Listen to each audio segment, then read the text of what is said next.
Let's start by folding the 3 die-cut pink card panels in half with the texture on the inside, and then fold one of the gingham panels in half with the pattern on the inside.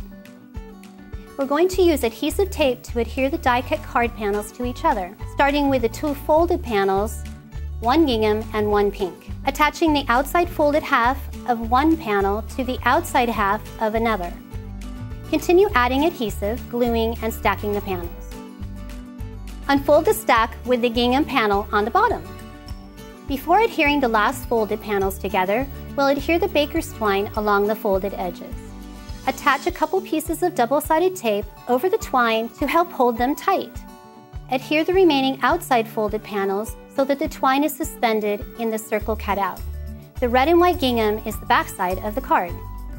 Next, glue the 2 medallion pieces together in the center of the circle cut out, sandwiching the baker's twine in between.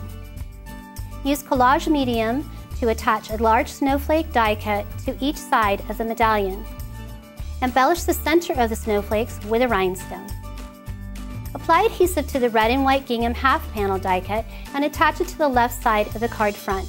Then apply pink ink to the outside edge of each of the card panels. Tie the blue ribbon into a bow around the left side of the card. Trim off the ends of the ribbon. Attach 2 small snowflake die cuts to the upper right corner of the card front.